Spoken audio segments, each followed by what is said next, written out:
just got the Jeffrey Epstein of the music and entertainment industry. The new lawsuit that just dropped against Diddy is massive, and it has photos, it has videos, it names names, and there's so much here that it's never going to fit into a single video. So I'm going to do a quick overview in this video, and then I'm going to do a couple of parts breaking down all the different aspects of what's come out so far. We're talking crime scenes, we're talking photo evidence of celebrities like Cuba Gooding Jr., we're talking record label executives, we're talking hidden cameras in every room of the house, getting recordings of celebrities, executives, politicians at parties with celebrities and underage girls, with drinks being spiked, with drugs. This goes all the way back to the murder of Tupac and Biggie.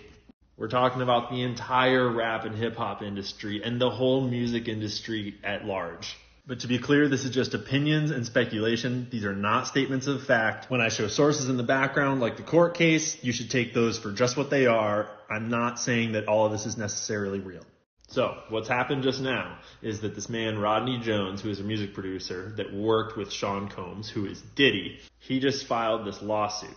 And he didn't just file it against Diddy. He filed against the executives at all of the companies associated and against the companies like Universal Music Group.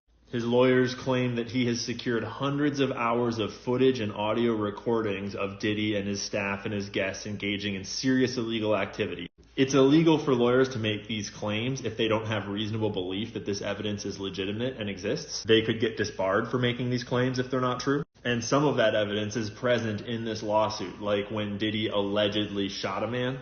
And then the LAPD saw that room in the photo, the bathroom with all that blood, and were on the scene for hours and no arrests were made. They went with the explanation that Diddy told his staff to give, which was it was a drive-by shooting. Diddy made it clear that his head of security, Fahim Muhammad, had the power to make people and problems disappear. This guy. And all of Diddy's staff were instructed to contact Mr. Muhammad if they were ever pulled over by the police in Miami or California. Diddy often bragged about having law enforcement under control. Although the deeper you look, the more it looks like people above him and above law enforcement had him under control. We'll go more into these cases in the detailed videos, but now the bigger picture. See, Diddy has been one of the most powerful people in the rap industry ever since the 90s when he founded Bad Boy Records. And he was only 24 when he founded it. He started his career as a non-paid intern at A&R until he was then fired in 1993 when he was 24 and founded his own label, Bad Boy Records, later that year. So how does a 24-year-old found a massive record label on his own? Well, when you dig further, you realize it wasn't on his own. It was with the help of Clive Davis, his mentor. And the further into it all you dig, you realize that Clive Davis came out as gay later on, and there's a lot of rumors that him and Diddy were in a relationship throughout this time. This is going to come up over and over and over, just by chance. Clive Davis has been running significant portions of the music industry since our parents were kids listening to music. Responsible for artists like Aretha Franklin, Alicia Keys, The Grateful Dead, then later Usher, Outkast, Pink. But back in the 60s and 70s, like Janis Joplin, Santana, Aerosmith, Pink Floyd, like, come on, read it. Jones specifically claims that they were trying to groom him to do gay stuff, which has long been the talk of the town in the rap industry by people that aren't with it. Diddy allegedly showed him a tape from a secret recording that he just happened to have of Jones's idol having gay sex with some white guy. And then Diddy apparently told Jones that he had engaged in gay sex with this redacted rapper and that redacted rapper and his idol, Stevie J. And apparently he also promised to make sure that Jones would win Producer of the Year at the Grammys if he did gay stuff on camera. Although, to be clear, he wasn't explicitly saying on camera, but Mr. Jones discovered that Diddy had hidden cameras in every room of his home. I'm going to guess that Diddy didn't learn how to wire a whole house with cameras on his own. Kanye has accused Diddy of being a Fed many times. Diddy's also been accused of ordering the hit on Tupac many times. And when Diddy was asked about this on a podcast, this was his response. We don't talk about things that are nonsense. We don't even entertain nonsense, my brother. So we're not even going to go there with all due respect, but I appreciate you as a journalist asking. When you start digging into allegations of the CIA, the FBI, the Mossad having tentacles in the music industry, you wind up at total rumors like this. Former CIA agent admits agency created gangster rap to fill private prisons by glamorizing criminality. Claims like famous hip-hop lyrics of the legendary hip-hop outfit NWA were even scripted by a team of psychologists and war propagandists inside the CIA, according to this former agent. Obviously, these are just totally rumors and conspiracy theories, no truth to this whatsoever. But it leads you to people like Leor Cohen, who might be the most influential person in the last 100 years of music, because he ran Def Jam and made Jay-Z who he is, including Redman, Method Man, DMX, Ja Rule, Ludacris.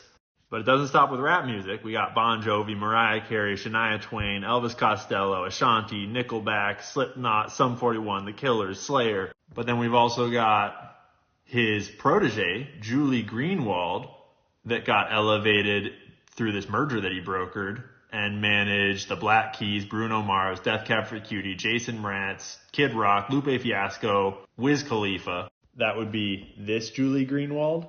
And then we've got Lucian Grange, the CEO of Universal Music Group. He's the one that is directly implicated and named in this lawsuit.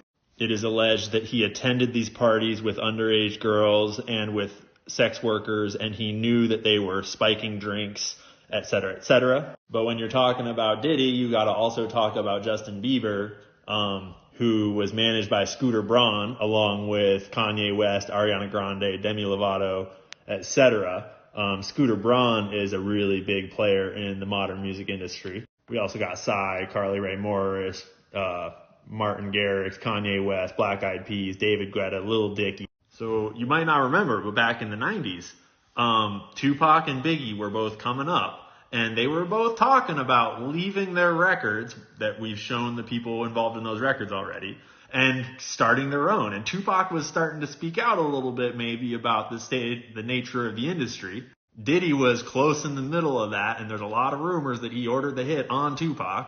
Diddy sort of rose to power on the power vacuum of Tupac and Biggie both leaving the scene. And he has been manipulating and running a huge portion of the industry from the inside ever since. And this court case directly alleges with lots of evidence that he has been running a sexual blackmail scheme that entire time, promoting artists that would engage in the sexual blackmail scheme and then do their bidding there, because there's not just him acting alone, and pushing out, ostracizing, blacklisting, attacking artists that wouldn't. So maybe you should go back and listen to some of Kanye's interviews and see if he sounds quite so crazy after all.